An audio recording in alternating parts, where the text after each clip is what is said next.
Hello, welcome to another lesson on derivatives. This is going to be lesson 4 in your packet, so make sure you find this lesson and fill it in as we go.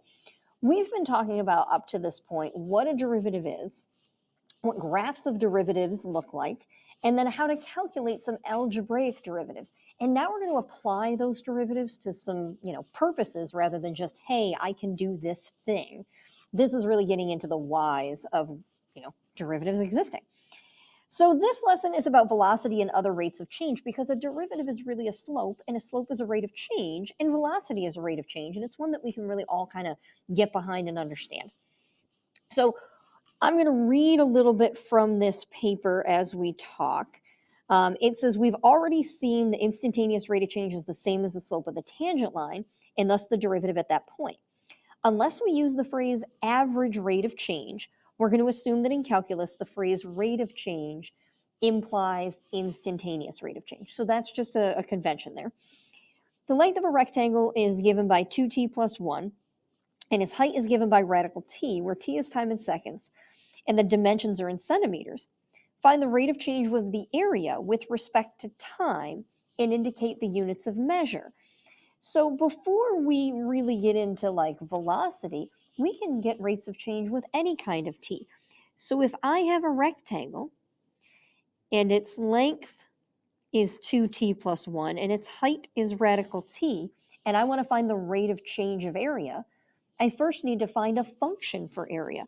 So the function right here is going to be area equals base times height. And now they want me to take the derivative with respect to time. In other words, take the derivative of A, but take the derivative of the t stuff. And what we can do to show notation for that, by the way, is we can write this, d dt. And that means take the derivative with respect to time. In other words, how are things changing as time changes? Well, the derivative of A with respect to t is just dA dt. And then over here, if I'm going to take the derivative, I don't really want to do the product rule, so I'm going to multiply it out first. And radical t times 2t is going to be 2t to the 3 halves plus t to the 1 half. And then I'll differentiate that, which gets me the equation dA dt equals, all right, so bring down the power, reduce it by 1. 2t to the 3 halves becomes 3t to the 1 half. Plus, and then the derivative of t to the 1 half is 1 half t to the negative 1 half. So there is a function for the rate of change of area at different moments in time.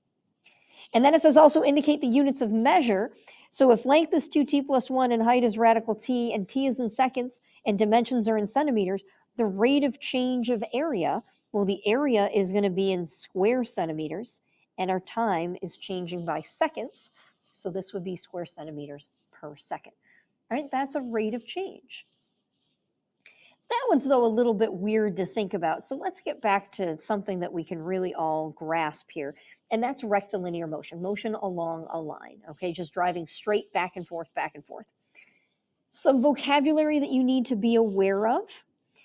There is the first word of displacement. Displacement means net change in position. If I drive from my house to school, my displacement is 7 miles. If I drive from my house to school, get parked in the parking lot and realize, uh-oh, I left my laptop at home, and then I drive back home, my displacement is 0 because my position hasn't changed, okay? Average velocity. The average velocity is your net change in position or displacement divided by your total change in time. So position over time, a change in position, I should say, over time, that gets you average velocity.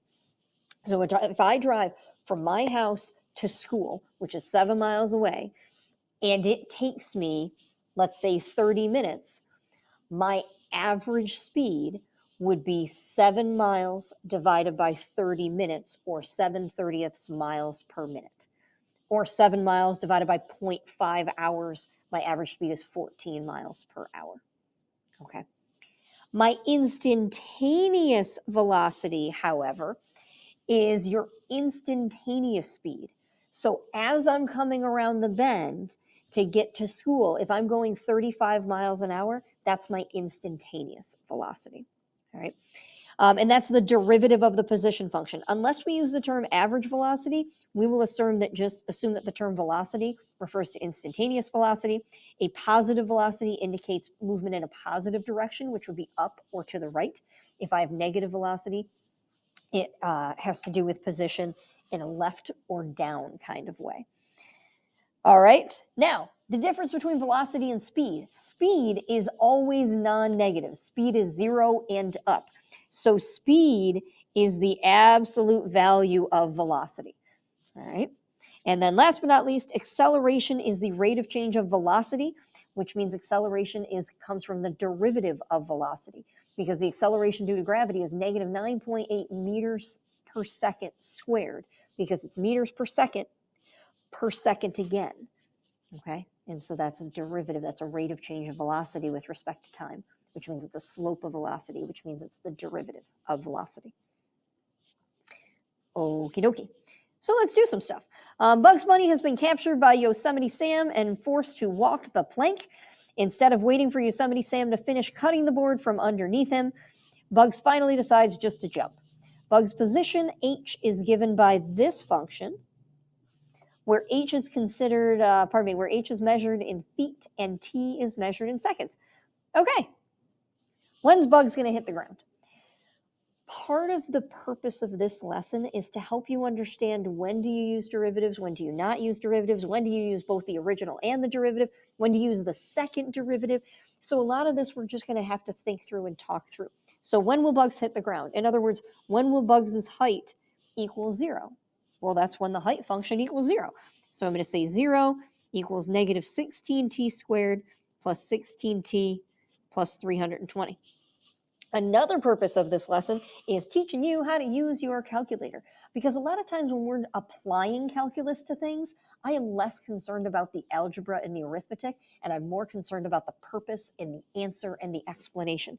So take a moment, pause, and find your calculator, or just watch me. It's up to you, but have your calculator handy. So I am going to pull mine up, and I am going to type in this function, negative 16t squared plus 16t plus 320.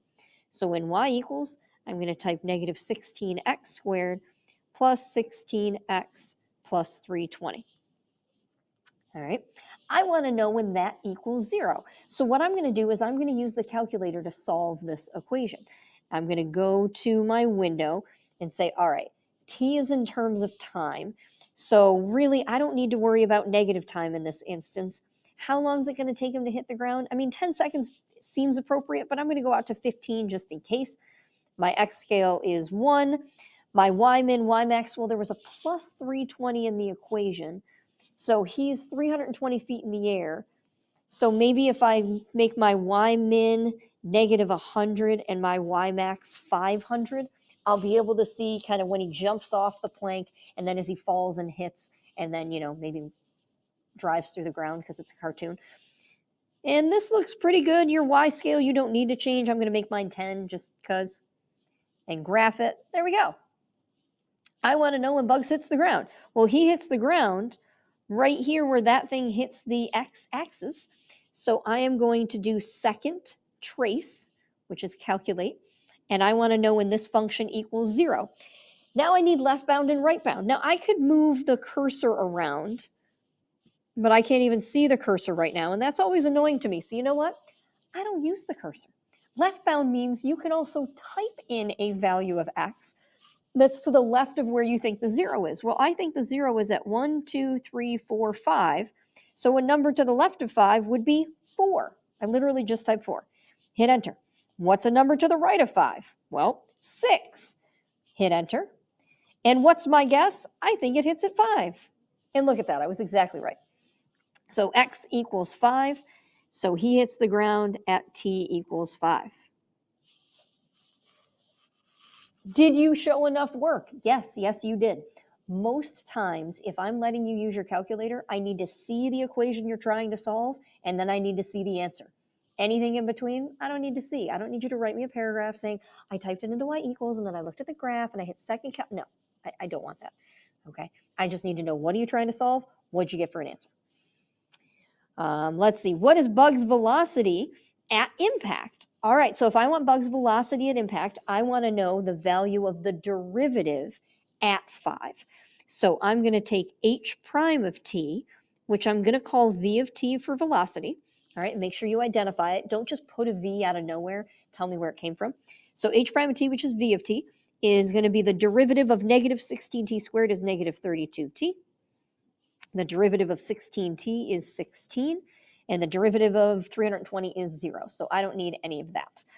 Now I need to find the velocity at 5. So I'm going to type v of 5, which is negative 32 times 5 plus 16. I'm going to go back to my calculator. Negative 32 times 5 plus 16, which I could probably have done in my head, but I'm lazy. Negative 144. Nope, wrong thing.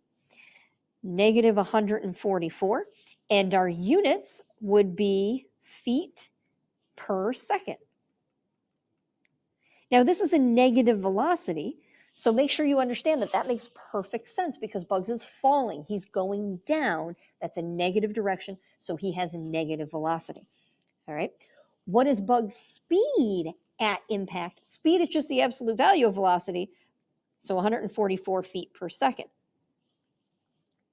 Now, I want to show you one other thing that your calculator can do. Your calculator can calculate what the slope of the function is at 5. So if you go back to your calculator, one other way to do this would be to do second calc and then number 6, dy dx. That means the derivative. So I'm going to type 6. And then it says, where do you want the derivative? Well, I want the derivative at 5. So I'm literally going to type 5. And the calculator tells me that right there, my derivative is negative 144. It'll tell you the slope wherever you want. If I did second calc number 6, x equals 2. The slope up there is negative 48. Cool, cool, cool. And last but not least, find Bug's acceleration as a function of time. What are the units? So if I want Bug's acceleration, that's the derivative of velocity. So that would be h double prime, the second derivative of position, which is the derivative of velocity, which is acceleration. And the acceleration is, let's see, the derivative of negative 32t plus 16 is just negative 32. And it's negative 32 all the time. And the units for this would be feet per second squared. Every time you take a derivative, you basically grow another denominator. So it was feet per second, or feet per second squared. Okay. So it says once again down here, Marvin the Martian is trying to blow up the Earth because it interferes with his view of Venus. Marvin the Martian lands on the moon. Bugs Bunny, as always, interferes with his plan. Chasing Bugs, Marvin fires a warning shot straight up in the air with his Acme disintegration pistol. The height in feet after t seconds of the shot is given by s of t is this. Find the velocity and acceleration as functions of time. In other words, find your first and second derivative. How long will it take his shot to reach its maximum height? What is the maximum height of Marvin's shot? Okay, we can do all this. So if I want the velocity and the acceleration, velocity is the first derivative, and acceleration is the second derivative. So the derivative of this, negative 2.66 times 2. Let me check that out. Negative 2.66 times 2 is negative 5.32 t. And the derivative of 135t is 135. And then the derivative of the velocity function is just negative 5.32. Now, what's the meaning of acceleration? So on the last one, we got negative 32. And on this one, we get negative 5.32. Acceleration, when we're talking about projectile motion on like a planet, that's going to be gravity. All right. How long will it take for Marvin's shot to reach its maximum height? Now, we have a couple options here. Marvin's shot's height is given by this function. That function is a parabola. A parabola achieves its maximum height at its vertex, and the vertex of a parabola is at x equals negative b over 2a. So we could just do that. If I want to know when it reaches its maximum height, I could just say t is going to be negative b over 2a. Let's see, negative b would be negative 135. 2a is this negative 5.32 that I already have. So negative 135 over negative 5.32 is 25.3759. Now, decimals and AP calculus. Our rule for decimals is unless you are told otherwise, you need to give 3 values after the decimal, okay? So this is 25.3759, so I'm going to write 25.376 seconds. Here's another quirky thing. When it comes to the AP, we don't care if you round or truncate. And truncate means you just stop writing. So you could also write this as 25.375, and we're totally okay with that.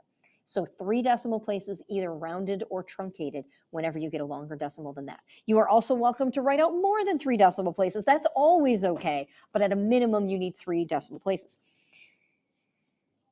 Cool. Now, what if I didn't want to do it that way? Okay, what if it wasn't a parabola? What if this was some weird funky planet where it's going to wiggle in the air? If I want to know when it reaches its maximum height, when I'm at a maximum on a parabola, at the top of the mountain, there's a flat spot. That flat spot is where your derivative equals 0. So the other way to do this would be to set your velocity function equal to 0 and solve for t that way. And if I solve for t here, you're going to notice I'm going to get negative 135 over negative 5.32, which is exactly what we had before. Okay, so if you want maximum height or minimum height ever, you could take your derivative and set it equal to 0. And then what is the maximum height? So the height is defined by s of t, so now I need to go back to the original. So what is the maximum height? I need s of 25.376. Another AP calculus issue here is, what if you've rounded already? Well, here's the thing. If I'm letting you use a calculator, I'm going to assume that you are reusing the entire number, not just the 3 decimal places. So when I want to find s of 25.376, that actually means I need to use the whole decimal that's still on my calculator screen. So let me show you how to do that. Negative 2.66, 135 plus 3. So negative 2.66 t squared. Now I notice I'm using answer and not typing it in, plus 135 times the answer. What was the other number? Plus 3. And I got 1715.8759, so 1715.876. Now, I got to be honest, I often truncate instead of rounding because I'm not worried about rounding incorrectly. So I'm going to write this as 1715.875 because that's what I like to do. And then let's see, what would the units be? The height in feet. Okay. And last but not least, one more calculator thing before I stop this video. The other way to do this is you could put the Marvin the Martian equation in y1, negative 2.66x squared plus 135x plus 3. And then you can go back to your home screen. Let me bring this number back here for a second. I'm going to hit enter. Okay. I am going to store that value. Because if I have a number that I think I'm going to use a lot, I'm going to store it. And the store button is this STO that's above the on. I'm going to store that, and then I'm going to hit alpha A. Okay, those little green letters, they're not just there to type notes to your friends. They're there for a purpose. I'm now going to store that as A. Now I want to find the function at that A value. So I am going to go to alpha trace, not second trace, alpha trace, and it's going to bring up all of my functions. It's going to bring up my y-var functions. So if I go to alpha trace, I want to use the function that's currently in y1, parentheses. I want to evaluate it at A. Your calculator knows function notation. That's pretty cool. So your calculator knows function notation. I want y1 evaluated at A. So I just type y1 of A. There's that 1715.875 number again. Cool, cool, cool. All right, because this video is already incredibly long, I'm going to stop here, and then I will make another video that you can watch on another time that goes over the last 2 sections of these notes. So I hope everybody is having an enjoyable day. How come the Scarecrow won an award? Why did the Scarecrow win an award? Because he was outstanding in his field. I'm sure you've heard that one before, but it's fall and we all need fall jokes. So have an excellent day. I hope this made sense, and toodles.